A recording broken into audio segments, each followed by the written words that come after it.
So I recently just got around to watching an anime film by the name of I Want to Eat Your Pancreas, which I assure the people who have not seen it yet is not, I repeat, not a gore/horror film. Though after having watched it, I probably would have preferred it to be that way.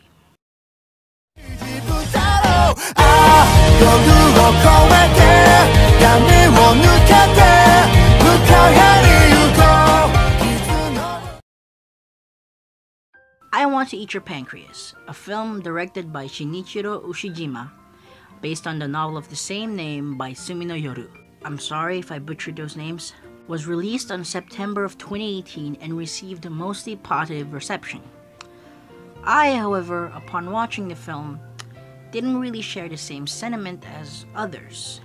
And before you go to the comments and tell me that I'm a pretentious asshole that thinks hating on something popular is cool, I'm really not. An asshole? Debatable. Mostly yes. Everything else? I don't think so. I'm just a guy that has his own opinions, and I can't help it if my opinion is different from yours or from everybody else's. And it's not like I had massive expectations going into this film. I wasn't like, this is the next Your Name or anything. I was aware of it when it came out, but it didn't really make that big of an impact in the community to the point where I was sick of hearing about it. So there's no bias on that part. But I did have some expectations for the film. From the synopsis and the things that people I knew were saying about it, I was kinda expecting a dramatic show that could potentially make me cry. And the shows that actually have made me bawl my eyes out have been very few, but are very special. And so as I watched the film, there was one nagging feeling that kept creeping into my mind the whole time, constantly, which would eventually be the film's biggest problem. But before I dive into all that, let us first talk about the things it did right. The aspects of the film that I did enjoy.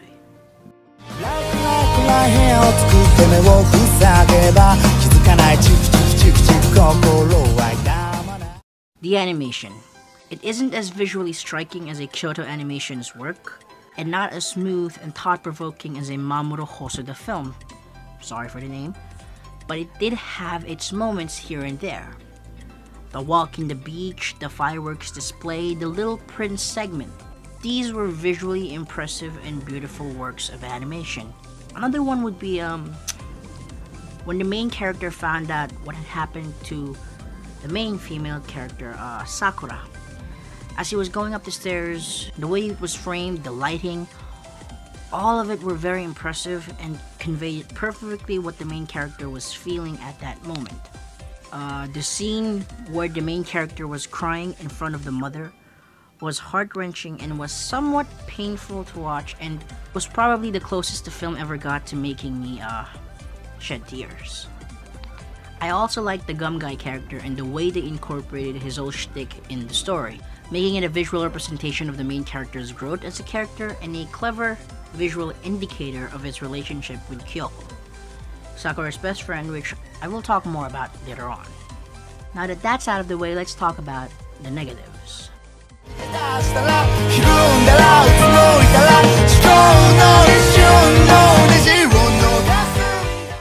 Sadly, the characters in this film just didn't do it for me.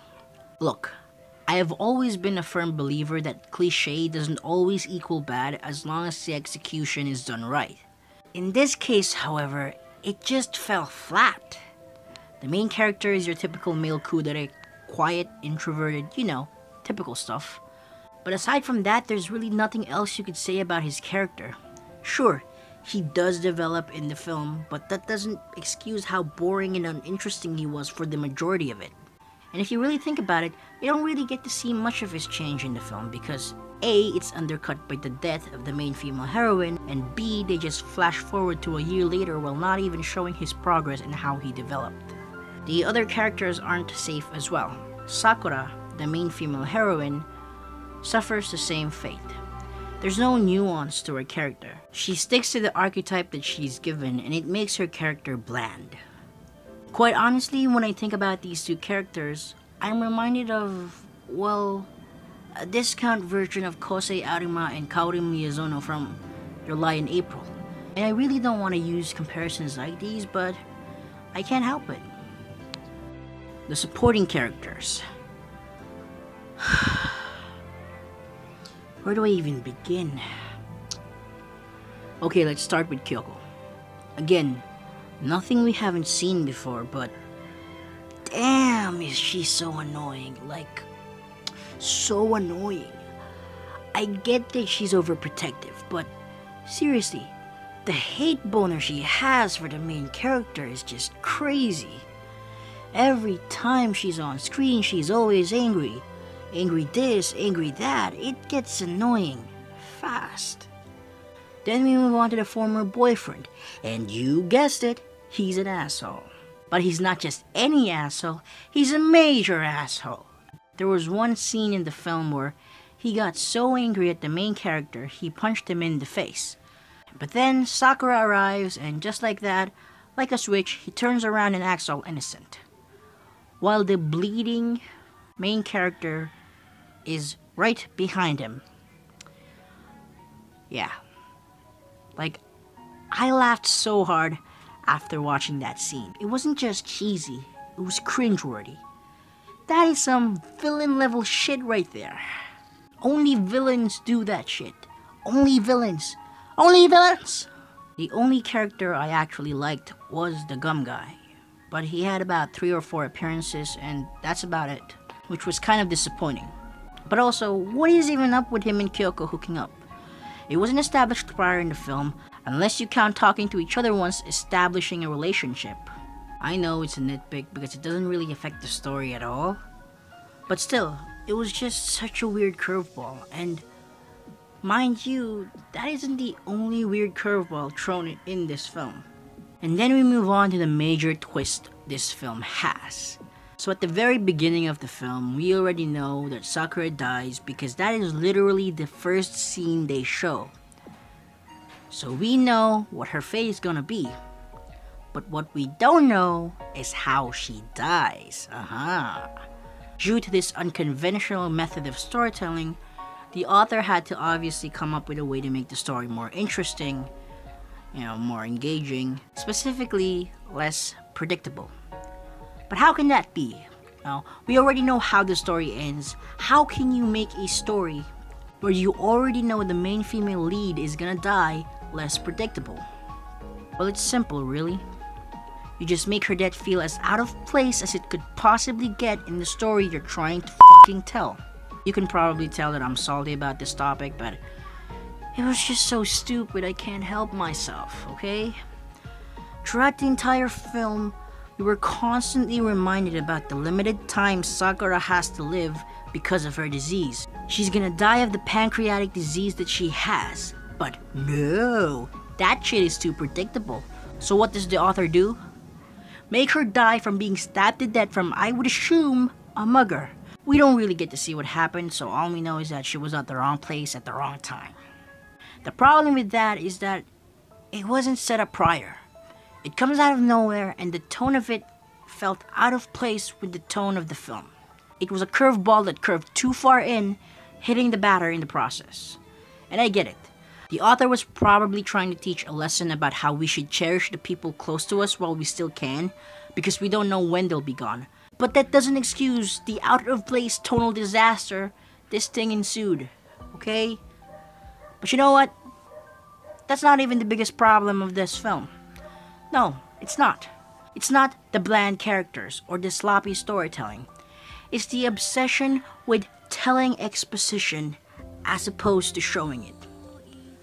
With filmmaking, there's a rule, or not even a rule, but a general consensus, that when delivering exposition, showing the scene or giving a visual representation of it is better than just making the characters speak out the lines and hope the viewer gets it.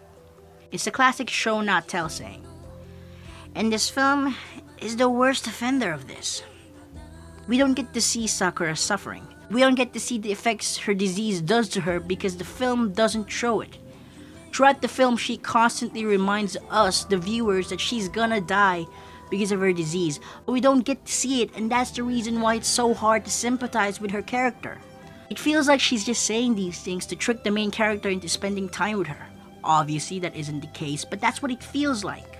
And also, because of this approach, it becomes harder to like other characters as well. Kyoko is an example of this. I already told you how annoying she is with her constant overprotective nature, but this could have easily been fixed if we had just seen her and Sakura's relationship more in the film. How they met, the struggles they had to go through to become friends, how she comforted Sakura after breaking up with her boyfriend, all things that could have justified her overprotective nature.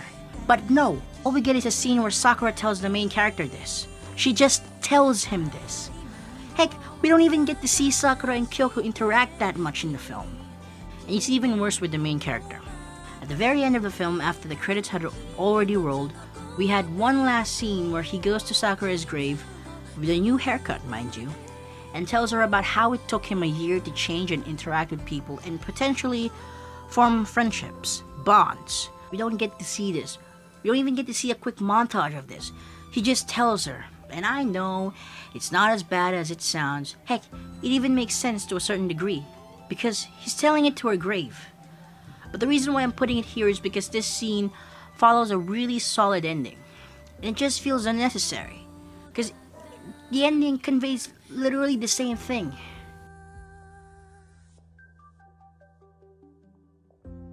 When all is said and done, I don't hate the film. Hate is a strong word, and it's definitely not something I would use to describe this film. But it was disappointing nonetheless. This could have been really good, but instead it just became a mediocre anime film with good animation and a good soundtrack. But I do encourage you guys to go watch the film and decide for yourselves if it's a good film or not.